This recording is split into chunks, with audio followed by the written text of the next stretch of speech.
De vuelta a las 8:45 vamos a hablar ahora de la resolución judicial que se ha dado esta semana última sobre el caso de MDF. El expresidente del Congreso, Eduardo Meyer, ha sido condenado a 3 años de prisión y el pago de 10.000 quetzales en multa.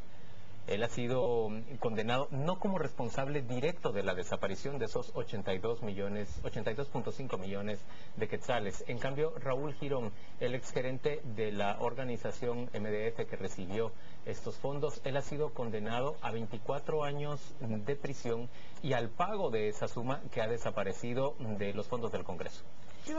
Tal vez precisamos ahí, él tiene la condena, Meyer, por omisión de denuncia y peculado culposo. Significa que él, primero, no había registrado sus firmas y sus empleados pudieron hacer esas transacciones, las que estaban debajo de él, y no lo denunció cuando él lo supo. Y peculado culposo porque, pues en cierta medida, tiene una corresponsabilidad en ese robo al erario.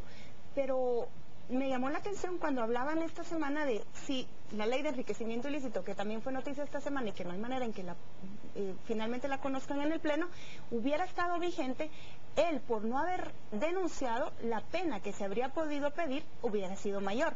Pero aquí nos estamos flagelando, nos estamos dando latigazos porque la justicia no condenó a un alto funcionario, cuando lo que yo entiendo, y ustedes me corregirán, o si piensan diferente, discutámoslo, pero legalmente no había mayor posibilidad de darle una sentencia más alta, porque por los delitos que le están acusando eso es lo que procede, aunque todos quisieran verlo tras las rejas porque era el presidente del Congreso y el Congreso razones no sobran para que los diputados sean juzgados. Este es un punto fundamental, que la condena de Meyer es conmutable. La prisión es conmutable. Pero también aclárenme una cosa, Meyer guardó prisión en todo este problema, ¿y por cuánto tiempo? Porque esos años de prisión probablemente se le podrían deducir. No, él fue detenido brevemente y luego gozó de una medida sustitutiva. Él fue a un arresto domiciliario, ¿sí es? ¿Arresto domiciliario? No estoy seguro exactamente. Bueno, porque eso también influiría. Pero muchísimas veces vemos ese caso, que hay vacíos en la ley que no permiten actuar. Y también, yo no sé si estuvo planteado así desde el principio, porque para mí el problema en el caso de MDF fue que había unos fondos privativos del Congreso que se invirtieron en la bolsa, probablemente con el fin, si queremos pensar mal, que dijeron, bueno, vamos a invertir esto ahí, lo hacemos en una inversión de riesgo, inversiones que habían rendido hasta entonces muy bien, porque no era la primera vez que se ponían ahí, y de lo que produzcan, nos quedamos cada uno con nuestra tajadita. Vamos al partido. Así es. Y le devolvemos al Congreso sus 82.8 millones. O sea, era un negocio financiero. Pero el esfuerzo, yo no sé si la Fiscalía hizo el esfuerzo por llegar a probar eso. Y de hecho, si con la ley actual habría habido un delito ahí que perseguir, si ese fue el caso. Que a mí me parece, o sea, yo sospecho que eso es lo que en realidad pasó. Yo lo que quiero decir, en un caso tan aparentemente sencillo, la lentitud. Es decir, cómo la justicia va al ritmo de la política. Porque esto se podía haber resuelto hace 2 años, pero con la UNE no se resolvió. O sea, la lentitud. Lo siguiente es retomar el punto de Paola. Primero, no entiendo yo por qué Primero, por qué el Congreso tiene fondos privativos. Los fondos son míos. Eso para comenzar era eso lo que desnuda es un sistema que habría que cambiar de Ya no los tiene, lo cambiaron. Okay. Lo segundo es, los intereses de esos fondos llegaron a otros. Y nunca se sabe, se ha depurado qué ha ocurrido. Incluso hubo cheques al gobierno actual. Bueno, hubo cheques concretamente a Otto Pérez Molina. Correcto. Y de eso se perdió. Aquí no pasó nada. Él dijo que había sido un préstamo de algo así como $90.000 que le habían... Lo que fuera, pero que no sabemos nada. Porque eso no es la primera vez que se hacía. El Ministerio Público debería de haber investigado años atrás y decir, oiga, ¿dónde están los intereses de este dinero? Porque ahí había intereses. Y lo tercero es que lo que se evidencia es lo bien que viven los políticos y lo irresponsables que los dejamos que sean. Porque un señor que tiene 80 millones, primero no sé por qué él puede manejar 80 millones de fondos públicos, no sé por qué arte de vivir no, es que eran fondos del Congreso y eran fondos de ahorritos. Pero es que no son fondos, ese es el problema. Es no que son fondos del Congreso, son mis ahorros. Yo pago, no se gastan en otras cosas. Recordate que fue en ese año cuando todos descubrimos que el Congreso tenía ahorros. Pero espera, es que hay más, ese es el punto. Se ha arreglado esto. Por ejemplo, ¿qué se hace con los intereses? Se me ocurre preguntar, de las fianzas que se paga al organismo judicial. ¿Quién ha investigado eso alguna vez? Cuando tú das una fianza al organismo judicial, irá a algún banco, ¿no? ¿Y esos intereses dónde van? ¿Quién los controla?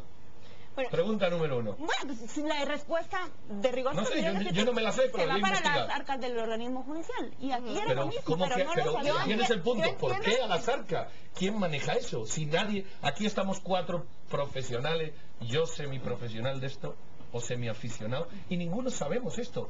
¿Cuántos políticos no manejan cientos de millones? Se quedan con los intereses, y los ciudadanos que los pagamos estamos aquí embobados. A ver, averigüemos dónde van los organismos para la próxima semana. Hay negocios financieros en el gobierno. Hay mafia. Por Hay montones, mafia. por montones. Hablando... Y después no se averiguó, no se terminó de averiguar porque nunca se siguió la cola de ese dinero a ver qué había terminado de pasar con él. Porque buena parte se pudo haber perdido, porque en efecto una mala inversión se pierde el dinero y simplemente desaparece. Pero ya no se sabe. Pero no se supo, nunca nadie nos dio un reporte. Pero hay un punto importante para mí. A ver, el señor Meyer seguramente recibió una pena bastante más baja de la que la mayoría de guatemaltecos hubiera esperado. Pero lo cierto es que él pecó sobre todo de negligente y de poco responsable con propiedad pública. No lo sabemos, no lo sabemos. Así es como lo veo yo. Esa es la forma. Bueno, tampoco había más pena, Esa es la forma en que yo lo veo